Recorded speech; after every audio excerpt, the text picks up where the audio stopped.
Hello students, Mr. Lawrence here. I am so sorry today's video is a little bit later than usual. We had some technical issues this morning and because I have no prep period, I just had to wait till my lunchtime to record this. Today in class, we have a few things going on. Today's word of the day is similar to yesterday's word of the day. Yesterday was ingenious. Today's is ingenuous. Not to be confused with disingenuous. If you add that prefix on the front, it means something totally different. We also have a journal. If you haven't seen that yet, you have a journal. Just click on the journal link. And we're talking about 9/11 in the school. The announcement this morning, Miss Holly came on and she goes, students, you'll never forget where you were on 9/11. And in my classes, I'm explaining that honestly, kids, you weren't even alive on 9/11. But to your teachers and parents and aunts and uncles, it was a big deal. It's been 19 years now, and it rocked our world. I personally lost a friend in the South Tower. Lots of family people, entered the military service, and different things happen in that situation. But we try to remember what happened. If you haven't ever spent some time either talking about it with family or researching a little bit, take a little time. I will warn you, be careful. Some documentaries, some images that are out there, there were horrific things that happened. People having to make just heartbreaking decisions, and some of those decisions were recorded and are out on the internet, pictures. And just be sensitive, because if you didn't want to see that, I don't want to put you in that situation. But you should be pretty familiar with what happened, the three sites, and the situation or scenario in each of those. And like I told my classes, it's something that's not gone away. That triggered wars in Afghanistan and Iraq, and we still have soldiers in Afghanistan. Just This is a long time since 9/11, but we're still dealing with the ramifications of that. So today's journal is just about that. Some students today needed to finish up their most dangerous game review and assess questions. That assignment, I extended it one day, so it's actually going to be due tonight. So if you're somebody who didn't get to work on it, please do it today. And the story, you have a link for the story if you needed a digital copy, and then you have the questions in your Canvas assignment.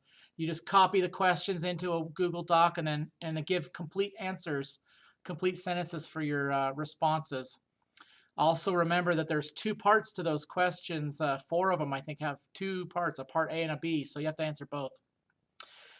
Next, in my classes today, we're doing an object quiz. Normally, this would be a graded assignment, and it's not. The object quiz is kind of a silly way to do a quiz. I sometimes bring in physical things.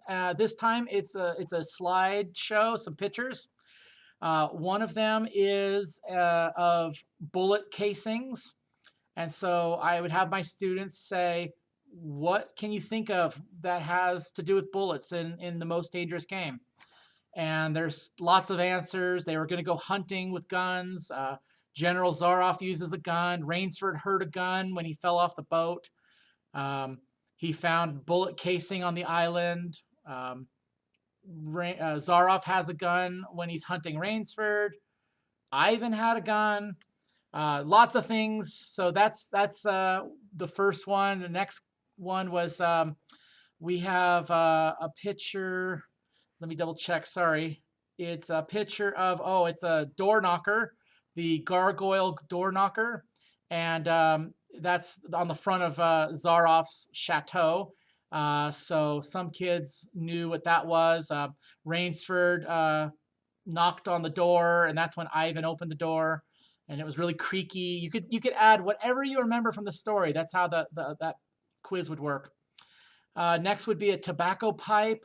Remember, Rainsford was smoking on the ship when he heard the first gunshot, and he goes over to the side, and that's how he ended up falling in. Uh, General Zaroff, he smokes in the story, but he's never described as smoking a pipe. I think he was always smoking cigarettes. Next was a picture of a jaguar where you obviously, I hope, know that Rainsford and Whitney were headed to Rio to hunt jaguar. And then a hunting knife. Ivan gives Rainsford a hunting knife.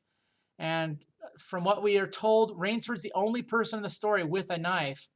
Of course, Ivan gets it back in the end. So you could describe what you remember from that as well. And then finally, we have a picture of a yacht. Rainsford and Whitney were on a yacht when Rainsford fell off.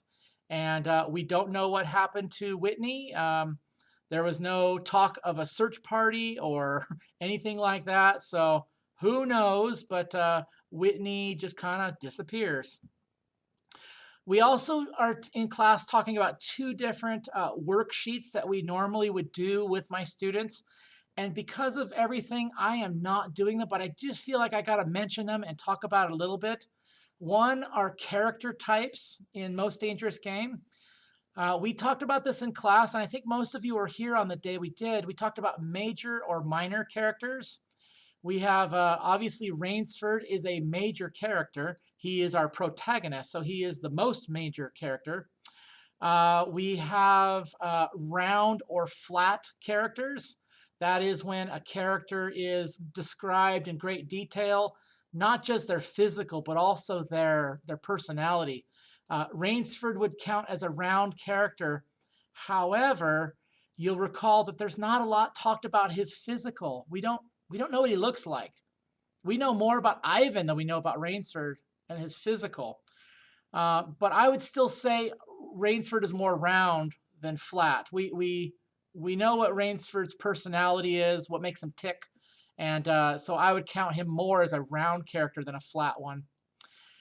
The next character type was dynamic or static. Rainsford is definitely a dynamic character. And the evidence for that is how he changes in his opinion about what hunting is and how it's, animals feel and everything. We don't know how extreme he goes on that. We don't know if he gives up hunting forever or just, he just has a bad experience, but he's a dynamic character in that regard. General Zaroff, I'm just going to quickly explain the three things and then we'll skip to the other characters. Major character, round, and static. General Zaroff is a homicidal maniac at the beginning and he's a homicidal maniac at the end. He's just dead. Dying doesn't change your status on dynamic or static. He didn't change at all. He was still just a psycho. Ivan, minor, flat, static. The only thing that could be said about Ivan is he might be considered round because we know a lot about what he looks like. And I think that's just because it was so shocking to Rainsford when Ivan opened the door. But that's not enough. You need to know about his personality too.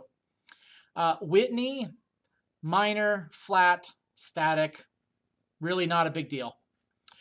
The other worksheet we were doing today and talking about in class, again, not doing, but talking about because we're trying to not do it, was the types of conflict. We discussed during class there are external conflict and internal conflict. External, the kind you can see. Internal, the kind you can't see. The first of the externals would be man versus man. Zaroff trying to kill everybody except for Ivan. Excuse me, that's definitely man versus man. Rainsford and Whitney disagreeing about how animals feel. That's man versus man. Rainsford in the end killing Zaroff. That's man versus man. Rainsford setting up the traps. Man versus man. Even if he's using nature to do it, we count that more man versus man. Then we have man versus nature. That would be the ocean, Rainsford trying not to die. The rocks, Rainsford trying to get onto shore. Later, the dogs.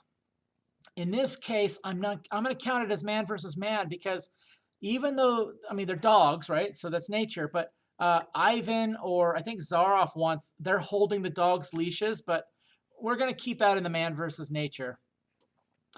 Finally, we have internal conflict. That's the kind of conflict you cannot see in your mind when somebody is conflicted. They have some concerns. Rainsford is considering whether or not he should try to steal the revolver from Ivan at one point. Rainsford in that split decision to jump off the cliff. Rainsford again when he's trying to get himself all pumped up and saying, nerve, nerve, nerve. That's definitely man versus self. So we just wanted to make sure you were familiar with those different literary terms. They are things that are not going to go away. We're going to talk about them with all of our stories. We're actually going to start a new short story next week. For people that are working from home, there will continue to be the agenda with all your information. Next week's going to be a little different, and I hope it all works out well, even though some people won't be with us. But we still need you to do your best, and just email me if you have problems. Also, next week, you're going to see a new extra credit opportunity. Now, for any students that are in a quarantine situation, this might be harder because you might not be out and about. But I will explain that extra credit opportunity, and it'll continue for the rest of the term. So people will still have a chance to do that. I hope everybody's doing well. We miss you, and just make sure you get that Most Dangerous Game review and assess those questions. Get those turned in. If anybody's missing an assignment, you need to resubmit something, or you just haven't turned it in, please get it in. Next week is our midterm. Busy next week. Sorry this video is a little longer. We had a lot to say, and have a great day. Have a great weekend. Be safe.